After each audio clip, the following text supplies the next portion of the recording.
ಗಳಿಗೆ ಶಿರಸಾಷ್ಟಾಂಗ ನಮಸ್ಕಾರಗಳು. ನಾನು ಹೆಚ್ಚಿಗೆ ಮಾತಾಡ್ತೀನಿ. ಕಾರಣ ಇಷ್ಟೇ, ನಮ್ಮ ಭಾರತದ ಸರ್ವೋಚ್ಚ ನ್ಯಾಯಾಲಯದ ವಿಶ್ರಾಂತ ನ್ಯಾಯಮೂರ್ತಿಗಳು ಶಿವರಾಜ್ ಪಾಟೀಲ್ ಅವರು ನನ್ನ ಬಗ್ಗೆ ಮಾತಾಡಿ ನಾನೇನು ನನಗೆ ಗೊತ್ತಾಗ್ತದೆ, ನನ್ನ ಮಾತುಗಳೆಲ್ಲ ಮರ್ತೋಗ್ಬಿಟ್ಟಿದ್ದೆ. ನಾನು ಏನು ಮಾತಾಡಿದ್ರು ಸಹ ಇವಾಗ ಕಡಿಮೆ ಆಗ್ತದೆ. ಈ ಪೂರ್ಣಚಂದ್ರ ತೇಜಸ್ವಿ ಇದೆಲ್ಲ ಪೂರ್ಣಿಮೆ ಅಂತ ಸರ್, ಆ ಬೆಳಕಿನಲ್ಲಿ ಮಿಣುಕು ಹುಳ ಆದೋದಾಗ ಏನು ಬೆಳಕಾಗ್ತದೆ ಆ ಥರ ಆಗೋಗ್ಬಿಡುತ್ತೆ. ನಾನು ಇವತ್ತು ಏನಾನ ಸಾಧನೆ ಮಾಡಿದರೆ ನಾನು ಸಾಮಾನ್ಯವಾಗಿ ನಾನೇನೂ ಅಲ್ಲ, ನಾನೇನೂ ಮಾಡಿಲ್ಲ, ಏನೇನು ಅಲ್ದವನಿಗೆ ಝೀರೋ ಆಗಿರ್ತಕ್ಕಂಥವನಿಗೆ ಹೀರೋ ಮಾಡಿದವರು ಈ ವೇದಿಕೆಯ ಮೇಲಿರ್ತಕ್ಕಂಥ ದಿಗ್ಗಜರು. ಅದರಲ್ಲಿ ಮುಖ್ಯವಾಗಿ ನಮ್ಮ ಮಲ್ಲೇಪುರಂ ಸರ್. ನಾನು 35 ವರ್ಷಗಳ ಕಾಲ ಕೇಂದ್ರೀಯ ಅಬಕಾರಿ ಇಲಾಖೆಯಲ್ಲಿ ಕೆಲಸ ಮಾಡಿದೆ. ಏನು ಸಾಧನೆನೂ ಮಾಡಲಿಲ್ಲ, ಬೆಳಕಿಗೂ ಬರಲಿಲ್ಲ. ರಿಟೈರ್ಡ್ ಆದಮೇಲೆ ಈ ಪದ್ಮಶಾಲಿ ಪತ್ರಿಕೆಯಲ್ಲಿ ಒಂದು ಲೇಖನ ಬರೆದೆ, ದೇವರಾಯನ ದುರ್ಗ ದಿವ್ಯದರ್ಶನ. ದೇವರಾಯನ ದುರ್ಗದ ಮೇಲೆ ಎಲ್ಲರೂ ಚೆನ್ನಾಗಿ ಬರೀತೀಯ, ಚೆನ್ನಾಗಿ ಬರೀತೀಯ. ಹಾಗೆ ದೇವಾಲಯಗಳ ಬರೆದೆ, ತುಮಕೂರು ಜಿಲ್ಲಾ ದೇವಾಲಯಗಳ ಬಗ್ಗೆ ಬರೆದು ಚಿದಾನಂದ ಮೂರ್ತಿಗಳ ಸರ್ ಮುನ್ನೋಡಿ ಬರೀರಿ ಅಂತ ಮುನ್ನೋಡಿ ಬರೆದ್ರು. ಅದರಲ್ಲಿ ಏನ್ ಬರೆದ್ರು ಅಂದ್ರೆ, ಈ ಕೃತಿಗೆ ಗೌರವ ಡಾಕ್ಟರೇಟ್ ಬರಬೇಕು, ಲಕ್ಷ್ಮೀನಾರಾಯಣಪ್ಪ ನಿಜವಾದ ವಿದ್ವಾಂಸ, ಸಂಶೋಧಕ,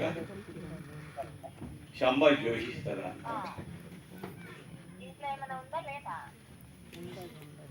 ಬೆಂಗಳೂರಿನ ಗಾಯನ ಸಮಾಜದಲ್ಲಿ ದೊಡ್ಡ ಕಾರ್ಯಕ್ರಮ ಇತ್ತು.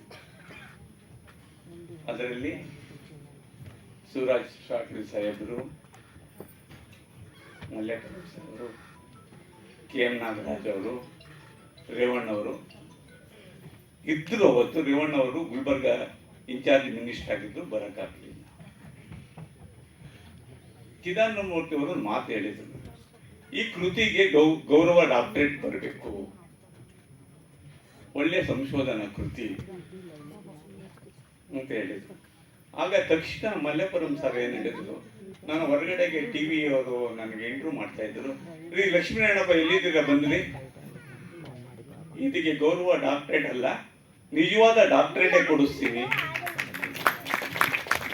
ಯಾಕೆ ಗೌರವ ಡಾಕ್ಟರೇಟ್ ಅಂತ ಹೇಳಿ ಅದಾದ್ಮೇಲೆ ನಾನು ಕರೆದು ತುಮಕೂರು ಜಿಲ್ಲಾ ಪ್ರಮುಖ ದೇವಾಲಯಗಳು ಅಂತ ಸಬ್ಜೆಕ್ಟ್ ಕೊಟ್ಟು 4 ವರ್ಷಗಳ ಕಾಲ ಸಂಶೋಧನೆ ಮಾಡಿ ನಮ್ಮ VC ಸಿದ್ದೇಗೌಡರು ಇದಾರಲ್ಲ ಇಲ್ಲಿ, ಅವ್ರ ಸಹಕಾರದಿಂದ ನನಗೆ ಡಿಲೀಟ್ ಸಿಕ್ತು.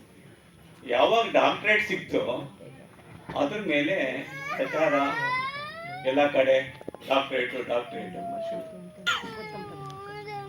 ನನಗೆ ಪರಿಚಯ ಆಯಿತು. ದಿನ ಆದರೂ ಆ ಗಳಿಗೆನಲ್ಲಿ ನಮ್ಮ ರೇವಣ್ಣವರು ರವೀಂದ್ರ ಕಲಾಕ್ಷೇತ್ರದಲ್ಲಿ ಕುರುಬ ಸಾಹಿತ್ಯ ಮತ್ತು ಸಂಸ್ಕೃತಿ, ನಮ್ಮ ಪದ್ಮಶಾಲಿ ಸಂಸ್ಕೃತಿ, ಆಚಾರ ವಿಚಾರ, ಇತಿಹಾಸಗಳು ಏನು ಇರುವೆ ಅಂದ್ಕೊಂಡು ಯೋಚನೆ ಮಾಡಿ ಮಲ್ಲೇಪುರಂ ಸರ್ ಹತ್ರ ಹೋದೆ. ಸರ್, ನಮ್ಮ ಸಂಸ್ಕೃತಿ ಮತ್ತು ಇತಿಹಾಸ ಏನು ಇಲ್ವಲ್ಲ ಸರ್, ಏನು ಮಾಡೋದು ಅಂತ. ಲಕ್ಷ್ಮೀನಾರಾಯಣಪ್ಪ, ನಿಮ್ಮ ಸಂಸ್ಕೃತಿ ಮತ್ತು ಇತಿಹಾಸ ನಿಮಗೆ ಗೊತ್ತಿದೆಯಲ್ಲ, ನೀವೇ ಯಾಕೆ ಬರಿಬಾರ್ದು?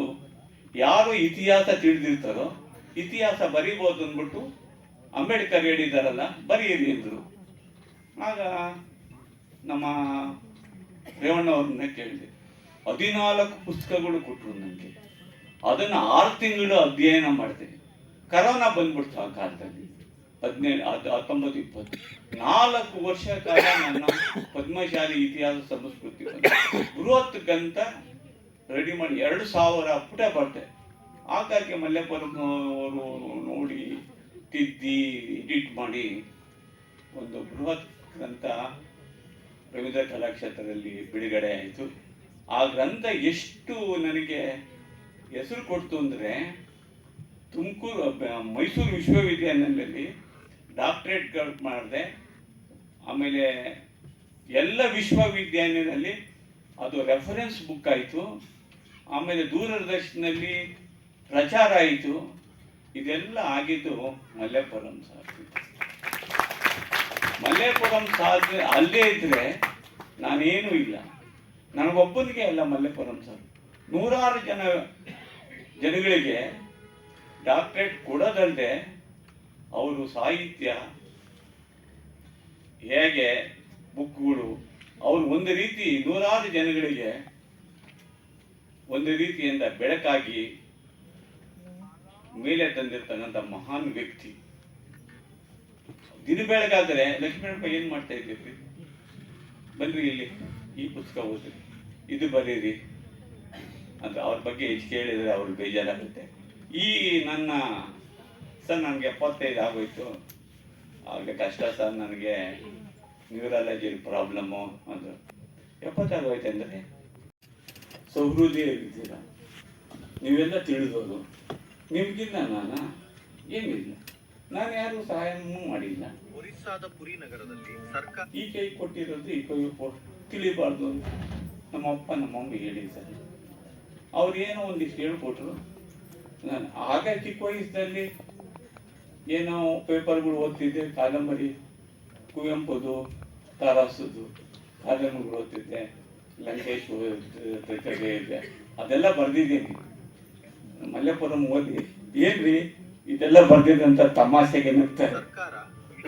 ಅವೆಲ್ಲ ಹೇಳಿದೆ, ಕತೆ ಎಲ್ಲ ಎಲ್ಲಿದೆ, ಎಲ್ಲಾ ಚರಿತ್ರೆ, ಒಡೆಗಳ ಚರಿತ್ರೆ ಬಂದಿದೆ, ಅಪ್ಪನಾಯಕ ಚರಿತ್ರೆ, ನಮ್ಮ BCP ಚರಿತ್ರೆ, ಎಲ್ಲಾ ಚರಿತ್ರೆ ಬರ್ಬಿಟ್ಟಿದ್ದೀವಿ. ನೀವು ಓದಿದಾಗ ಗೊತ್ತಾಗ ನೀವು ಹೇಳಲ್ಲ. ಎಲ್ಲ ಇವರು ನಾನು ಕಲ್ಲು ಅದನ್ನೆಲ್ಲ ಶಿಲ್ಪಿ ಮಾಡಿದವರು ಈ ದಿಗ್ಗಜ. ಹಂಪ ನಾಗರಾಜ ಏನಾದ್ರು ಕಮಲಾಂಪ ಅನ್ನೋರು 1971ರಲ್ಲಿ ನಮ್ಮ ಕಾಲೇಜಲ್ಲಿ ಬಂದು ನನಗೆ ಪಾಠ ಮಾಡಿದ್ದಾರೆ. ಆಮೇಲೆ ರೇವಣ್ಣ ನನಗೆ ಏನು ಮಾಡಿದ್ದಾರೆ ಅದೆಲ್ಲ ಇಲ್ಲಿ ಹೇಳಬಾರ್ದು. ಮದುವೆ ಮಾಡಿಸಿರೋದು ನಮ್ಮ ಅಣ್ಣ ನನಗೆ ಹೆಂಗೆ ಗಲಾಟೆ ಮಾಡಿದ್ದು. ಇವಾಗಲೂ ನನಗೆ ರೇವಣ್ಣ ಅಣ್ಣನ ಥರನೇ, ಅವರ ವೈಫು ನನಗೆ ಬ್ರದರ್ ಥರ ನೋಡಿದ್ರು. ಅವಾಗ ಇವಾಗ ನೆನೆಸಿದ್ರೆ ಕಣ್ಣಲ್ಲಿ ಬರ್ತದೆ, ನಾನು ಹೇಳಕ್ ಹೋಗ್ತೇನೆ. ಅದು ಅಷ್ಟೊಂದು ಬಾಂಧವ್ಯ. ಇವತ್ತು ನಾನೇನಾದ್ರು ಇಲ್ಲಿ ನಿಂತ್ಕೊಳ್ಬೇಕಾದ್ರೆ ರೇವಣ್ಣ ಕಾಲೇಜ್ ಡೇಸಿಂದ ನನಗೆ ಸಹಾಯ ಮಾಡಿ ಒಂದು ನಾಯಕನನ್ನ ಮಾಡಿದವರು ರೇವಣ್ಣ. ಪ್ರತಿಯ ಕಷ್ಟಗಳು ಕಿಲೋನಲ್ಲಿ ಇರಲಿ, ಏನೇ ಕವಿ ಚೆನ್ನಾಗಿದೆಯಾ ಅಂತ. ನನ್ನನ್ನು ಯಾರು ಲಕ್ಷ್ಮೀನಾರಾಯಣಪ್ಪ ಅಂತ ಎಷ್ಟೋ ಜನ ಕರೆಯಲ್ಲ. ನನಗೆ ಹೆಸರಿಟ್ಟಿದ್ದಾರೆ ರಾಮಲಿಂಗ ರೆಡ್ಡಿ. ಕವಿತೆ ಬರೀತಾ ಇದ್ದೆ, ಕವನಗಳನ್ನ. ಅವರು ತಮಾಷೆಗೆ ಕವಿ ಅಂತ ಹೇಳಿದ್ರು. ಕೊನೆಗೆ ನಾನು ಕವನ ಸಂಕಲನಗಳನ್ನು ಬರುತ್ತೆ. ಇವರು ಮಲ್ಲೇಪುರಂ ಏನ್ರಿ ನಿಮ್ಮ ಫ್ರೆಂಡ್ಸು ರೇವಣ್ಣ ರಾಮಲಿಂಗ ಕವಿ ಅಂದ್ರೆ ಕವನ ಸಂಕಲನಗಳು ಬಿಡುಗಡೆ ಆಗಲಿಲ್ಲ ಅಂತ ನಾನು ಎಷ್ಟೆಷ್ಟೋ ಬರೆದು ಮೂಲೆ ಬಿಸಾಕಿದ್ದೆ. ಅವೆಲ್ಲ ಹುಡುಕಿ ನಮ್ಮ ಜಸ್ಟಿಸ್ ಸಂತೋಷ್ ಹೆಗ್ಡೆ ಅವರು ಬಿಡುಗಡೆ ಮಾಡಿದರು ಒಂದು 5-6 ವರ್ಷದಿಂದ. ರಿಟೈರ್ಡ್ ಆದಮೇಲೆ ಎಲ್ಲ ನಮ್ಮ ಸಾಹಿತ್ಯ ಬರ್ತಿತ್ತು. ಬಿಡುಗಡೆ ಒಂದು 20-25 ಕೃತಿಗಳು ಬರ್ತಿತ್ತು. ನಮ್ಮ ಇಲಾಖೆನಲ್ಲಿ ಎಲ್ಲ ಫ್ರೆಂಡ್ಸ್ ಬಂದಿದ್ದಾರೆ, ನಮ್ಮ ಕೊಲೀಗ್ಸ್ ಬಂದಿದ್ದಾರೆ. ಅವು ಹೇಳಿದ್ರು, ಏನು ಲಕ್ಷ್ಮಣಪ್ಪ ಇಲಾಖೆನಲ್ಲಿ ಇದ್ದಾಗೇನು, ಅವಾಗ ಏನಪ್ಪ ಬರೆಯೋಕ್ಕಾಗ್ತದೆ, ಸುಮ್ಮನೆ ಟೆನ್ಷನ್ನು, ಬೆಳಗ್ಗಿಂದ ಸಾಯಂಕಾಲಕ್ಕೆ ಇವೇ ಕಡಿತಗಳಾಗಿತ್ತು. ಸುಪ್ರೀಂ ಕೋರ್ಟು, ಹೈಕೋರ್ಟು, ನೀವು ಹೇಳಬೇಕು, ನಾನು ಡೆಲ್ಲಿನ ಸುಪ್ರೀಂ ಕೋರ್ಟ್ ಮೇಲೆ ಕೊಂಡಾಗಿನಾರು ನನ್ನ ಪಾರ್ಲಿಮೆಂಟ್ ಕರ್ಕೊಂಡು ಹೋದ್ರು. ಇವೆಲ್ಲ ಹಾಗೆ ಟೆನ್ಷನಲ್ಲಿ. ಇವಾಗ ರಿಟೈರ್ಡ್ ಆದ, ಫ್ರೀ ಆದೆ, ಓದೋದು ಬರೆಯೋದು. ನನ್ನ ಒಳಗಿರೋ 2 ಅಕ್ಷರಗಳನ್ನ ಮೇಲೆ ತಂದವರೇ ಮಲ್ಲೇಪುರಂ.